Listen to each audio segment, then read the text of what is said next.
Hello, Mr. Buffett and Mr. Munger. My name is Justin Fong, and I am 12 years old from California. This is my second consecutive year in attendance. My parents brought me here to learn from you. My question is not about money. It's about friendship. How do you remain friends and business partners for so long? And what advice do you have for young people like me in selecting true friends and future business partners? Thank you. No. Well, when Charlie and I met in 1959, we were introduced by the Davis family, and they predicted that within 30 minutes we would either not be able to stand each other or we'd get along terrifically. And that was a fairly insightful analysis, actually, by the Davises, because you had two personalities that both had some tendencies toward dominance in certain situations. But we hit it off. We have disagreed, but we have never had an argument that I can remember at all in 43 years. And yet we both have strong opinions, and they aren't the same strong opinions at times. But the truth is, we've had an enormous amount of fun together. We continue to have an enormous amount of fun. And nothing will change that, basically. It may have worked better because he's in California and I'm in Omaha. I don't know. I'll let Charlie comment on it. Well, that's a wonderful question you've asked, because Warren and I both know some very successful businessmen who have not one true friend on earth, and rightly so. That's true. And that is no way to live a life. And if by asking that question you're asking, how do I get the right friends, you are really onto the right question. And when you get with the right friends, if you've worked hard at becoming the right sort of fellow, I think you'll recognize what you have, and then all you have to do is hang on. Yeah. The real question, is, what do you like in other people? I mean, what do you want from a friend? And if you'll think about it, there's certain qualities that you admire in other people, that you find likable, that you and cause you to want to be around certain people. And then look at those qualities and say to yourself, which of these is it physically or mentally impossible for me to have? And the answer will be none. I mean, it's only reasonable that if certain things attract you to other people, that if you possess those, they will attract other people to you. And secondarily, if you find certain things repulsive in other people, whether they brag or they're dishonest or whatever it may be, if that turns you off, it's going to turn other people off if you possess those qualities. And those are choices. Very few of those things, are in your DNA. They are choices, and they are also habits. I mean, if you have habits that attract people early on, you'll have them later on. And if you have habits that repel people, you're not going to cure it when you're 60 or 70. So it is not a complicated equation. And as I remember, Ben Franklin did something like that one time, didn't he? List the qualities he admired and then just set out to acquire them. Absolutely. Yeah. He went at it the way you've gone after acquiring money. They're not mutually exclusive. No. I think it just sobered him and hurt him. But Warren soldiers on. Both Warren and I could look at our fathers and see what they did right and what they did wrong. Before I answer that, I think I should tell you a very short story. It's a little embarrassing, but I got worried a few years ago about Charlie's hearing. But I mean, the guy's been my pal for 45 or 50 years, and I didn't really want to confront him with this apparent evidence of old age. So I went to a doctor and I said, I got this good pal. I don't think he's hearing so well. I really don't want to confront him with it. So what do you suggest I do to check this out? He said, well, stand across the room, talk in a normal tone of voice, see what happens. So the next time it was Charlie, I got across the room and I said, Charlie, I think we ought to buy General Motors at 30. Do you agree? Not a flicker. Not a flicker. I went halfway across the room.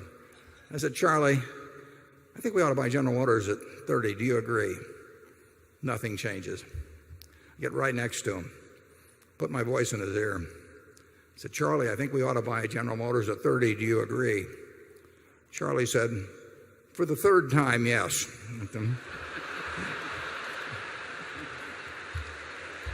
So, Charlie, would you like to address that question? Less than a block away from where I now live. He works in my grandfather's grocery store like I did, but we did not know each other till he was 35 and I was 29. And we went to dinner, and in 5 minutes, Charlie was rolling on the floor laughing at his own jokes, and I do the same thing. So we knew we were sort of made for each other. Not that many, but some. We've never had an argument in the entire time we've known each other, which is almost 60 years now. I've listened to him. Not too many people I listen to, but Charlie, he's given me a lot of good advice over time. I may hate to take it to a certain degree, but my decisions have been better. But I've lived a better life because of Charlie. We never have an unpleasant disagreement. Occasionally we start from the same opposite, the same facts, and have slightly different views. And we solve our problem in those occasions by doing it his way.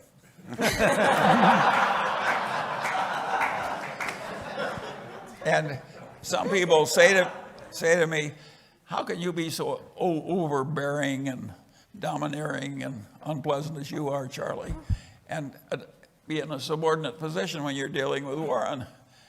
And I say, well, Warren is not a normal human being. He is worth being a little subordinate to. He is really quite able. Obviously, we like each other a lot. We have minds that work the same way to a great degree. We find the same things quite humorous. We find the things we deplore, we agree on. We've never had an argument. We've had lots of disagreements.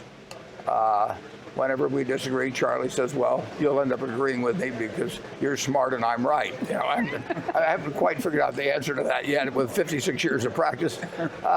In fact, I would say that every time I'm with Charlie, I'll get at least some new slant on an idea that causes me to rethink certain things. And we've had we've had so much fun in the partnership over the years. It's been almost hilarious. It's been so much fun. You know, when we sat down, Warren said, Charlie, he said to me, you know, Charlie being around makes me not only smarter, but it makes me behave better. Well, we both have the theory that you should hang around good people and always behave better every year than you behaved the previous year.